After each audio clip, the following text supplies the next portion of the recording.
ನಮಸ್ಕಾರ, welcome back to ಸನ್ನಿಧಿ cooking channel. ಇವತ್ತು ನಾನು ನಮ್ಮ ಉತ್ತರ ಕರ್ನಾಟಕ ಸ್ಪೆಷಲ್ ಜೋಳದ ವಡೆ ಮಾಡ್ತಾ ಇದ್ದೀನಿ.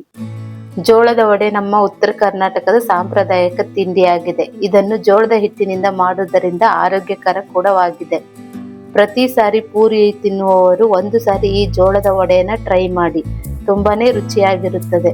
ಮಾಡುವುದು ತುಂಬಾನೇ ಈಸಿಯಾಗಿದೆ. ಒಂದು ಸಾರಿ ಮನೆಯಲ್ಲಿ ಮಾಡಿ ನೋಡಿ. ಚಿಕ್ಕ ಮಕ್ಕಳಿಂದ ದೊಡ್ಡವರವರೆಗೂ ತುಂಬಾನೇ ಇಷ್ಟಪಡುತ್ತಾರೆ. ಜೋಳದ ವಡೆ ತಿನ್ನಲು ಖಾರವಾಗಿ, ಸಾಫ್ಟ್ ಆಗಿ ಮತ್ತು ಕ್ರಿಸ್ಪಿಯಾಗಿ ಕೂಡ ಇರುತ್ತದೆ. ಬನ್ನಿ ಮಾಡುವ ವಿಧಾನ ನೋಡೋಣ. 1 ಕಪ್ ಜೋಳದ ಹಿಟ್ಟು, 4 ಟೇಬಲ್ ಸ್ಪೂನ್ ಉದ್ದಿನ ಬೇಳೆ, 1 ಕಪ್ ಗೋಧಿ ಹಿಟ್ಟು, 4 ಟೇಬಲ್ ಸ್ಪೂನ್ ಕಡಲೆ ಹಿಟ್ಟು, ಅರ್ಧ ಟೇಬಲ್ ಸ್ಪೂನ್ ಓಂ ಕಾಳು, 1 ಟೇಬಲ್ ಸ್ಪೂನ್ ಜೀರಿಗೆ, ಅರ್ಧ ಟೇಬಲ್ ಸ್ಪೂನ್ ಧನಿಯಾ ಪೌಡರ್, ಸ್ವಲ್ಪ ಬಿಳಿ ಎಳ್ಳು, ಒಂದು ಮೀಡಿಯಂ ಸೈಜ್ ಈರುಳ್ಳಿ ಕಟ್ ಮಾಡ್ಕೊಂಡಿದ್ದೀನಿ, ಒಂದು 10 ರಿಂದ 15 ಬೆಳ್ಳುಳ್ಳಿ ಹೆಸಳು, ಅರ್ಧ ಶುಂಠಿ, ಸ್ವಲ್ಪ ಕೊತ್ತಂಬರಿ ಸೊಪ್ಪು, 8 ರಿಂದ 10 ಹಸಿಮೆಣಸಿನ್ಕಾಯಿ, ಸ್ವಲ್ಪ ಕರಿಬೇವು ತಗೊಂಡಿದ್ದೀನಿ. ಉದ್ದಿನ ಬೇಳೆಗೆ ಸ್ವಲ್ಪ ಮೆಂತ್ಯ ಕಾಳು ಹಾಕ್ಕೊಂಡು 3 to 4 ಅವರ್ಸ್ ನೆನೆಯಕ್ಕೆ ಬಿಡ್ತಾ ಇದ್ದೀನಿ. ಇವಾಗ ಉದ್ದಿನ ಬೇಳೆ 3 to 4 ಅವರ್ಸ್ ನೆನೆದಾಗಿದೆ. ಇವಾಗ ಇದನ್ನ ರುಬ್ಕೋಬೇಕು. ಒಂದು ಮಿಕ್ಸಿ ಜಾರ್ಗೆ ಉದ್ದಿನ ಬೇಳೆ ಹಾಕ್ಕೊಳ್ತಾ ಇದ್ದೀನಿ.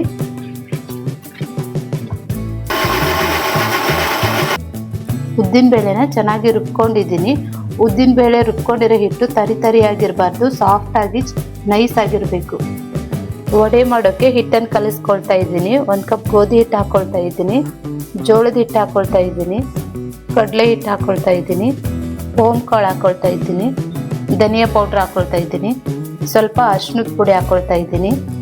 ಇವಾಗ ರುಬ್ಕೊಂಡಿರೋ ಉದ್ದಿನ ಬೇಳೆಯನ್ನು ಹಾಕ್ಕೊಳ್ತಾ ಇದ್ದೀನಿ. ಜೋಳದ ವಡೆಗೆ ಹಾಕಲು ಮಸಾಲೆ ಮಾಡ್ಕೊಳ್ತಾ ಇದ್ದೀನಿ. ಒಂದು ಜಾರ್ಗೆ ಹಸಿಮೆಣಸಿನ್ಕಾಯಿ ಕೊತ್ತಂಬರಿ ಸೊಪ್ಪು, ಕರಿಬೇವು, ಶುಂಠಿ, ಬೆಳ್ಳುಳ್ಳಿ ಹಾಕ್ಕೊಳ್ತಾ ಇದ್ದೀನಿ, ಈರುಳ್ಳಿ ಹಾಕ್ಕೊಳ್ತಾ ಇದ್ದೀನಿ, ಜೀರಿಗೆ ಹಾಕ್ಕೊಳ್ತಾ ಇದ್ದೀನಿ.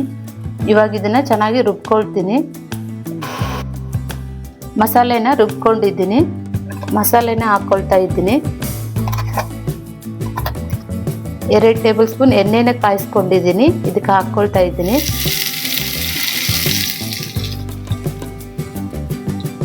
ರುಚಿಗೆ ತಕ್ಕಷ್ಟು ಉಪ್ಪು ಹಾಕ್ಕೊಳ್ತಾ ಇದ್ದೀನಿ.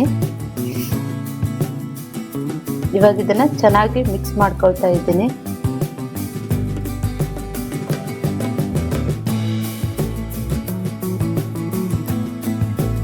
ಸ್ಟಾರ್ಟಿಂಗಲ್ಲೇ ನೀರು ಹಾಕಕ್ಕೆ ಹೋಗ್ಬೇಡಿ, ಯಾಕಂದರೆ ಉದ್ದಿನ ಬೇಳೆ ಮಿಕ್ಸಿ ಮಾಡಿರೋದ್ರಿಂದ ಅದರಲ್ಲಿ ನೀರಿನ ಅಂಶ ಜಾಸ್ತಿ ಇರುತ್ತೆ.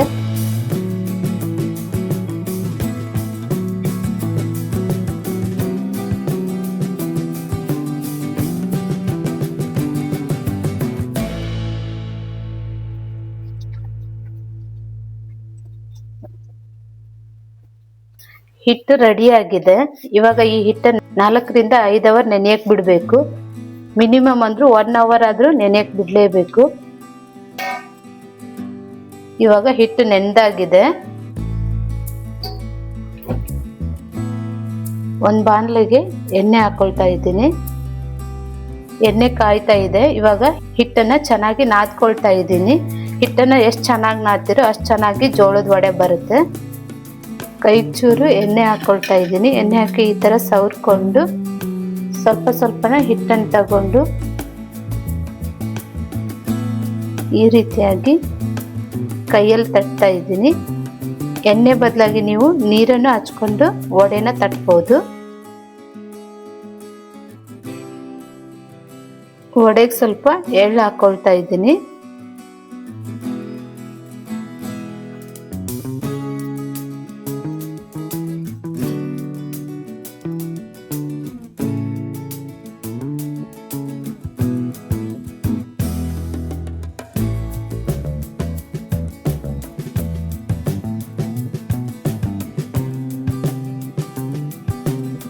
ಕಾದಿರೋ ಎಣ್ಣೆಗೆ ವಡೆನ ಹಾಕ್ಕೊಳ್ತಾ ಇದ್ದೀನಿ. ವಡೆ ಫ್ರೈ ಮಾಡುವಾಗ ಮೀಡಿಯಂ ಫ್ಲೇಮಲ್ಲಿ ಇಟ್ಕೋಬೇಕು, ಹೈ ಫ್ಲೇಮಲ್ಲಿ ಬೇಡ. ಈ ರೀತಿಯಾಗಿ ಮಾಡೋದ್ರಿಂದ ವಡೆ ಚೆನ್ನಾಗಿ ಊದ್ಕೊಳ್ಳುತ್ತೆ.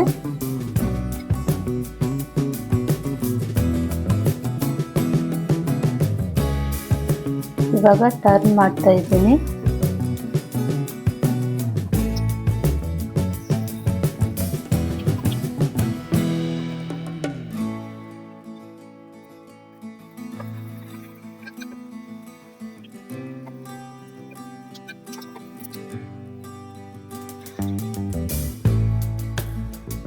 ಗರಿ ಗರಿಯಾದ ವಡೆ ರೆಡಿ ಆಗಿವೆ. ಇವಾಗ ಒಂದು ಪ್ಲೇಟಿಗೆ ಸರ್ವ್ ಮಾಡ್ಕೊಳ್ತಾ ಇದ್ದೀನಿ.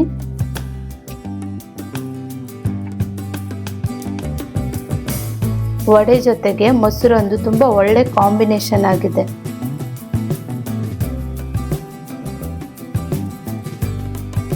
ಬನ್ನಿ ವಡೆನ ಟೇಸ್ಟ್ ಮಾಡೋಣ. ಸೂಪರ್ ಆಗಿದೆ. ವಡೆನ ನೀವು ಕಾಯಿ ಚಟ್ನಿ ಜೊತೆಗೂ ಟೇಸ್ಟ್ ಮಾಡಬಹುದು. ತುಂಬಾನೇ ಚೆನ್ನಾಗಿರುತ್ತೆ. ಗರಿ ಗರಿಯಾದ ಜೋಳದ ವಡೆ ನಿಮಗೂ ಇಷ್ಟವಾಗಿದೆ ಅಂತ ಅನ್ಕೊಂಡಿದ್ದೀನಿ. ನೀವು ಮನೆಯಲ್ಲಿ ಜೋಳದ ವಡೆನ ಟ್ರೈ ಮಾಡಿ. ತುಂಬಾನೇ ಟೇಸ್ಟ್ ಚೆನ್ನಾಗಿರುತ್ತೆ. ಹಾಗೂ ಇನ್ನೂ ಹೆಚ್ಚಿನ ರೆಸಿಪಿಗಳಿಗಾಗಿ ಸನ್ನಿಧಿ ಕುಕಿಂಗ್ ಚಾನಲ್ಗೆ ಲೈಕ್, ಶೇರ್ ಆ್ಯಂಡ್ ಸಬ್ಸ್ಕ್ರೈಬ್ ಮಾಡಿ. Thank you.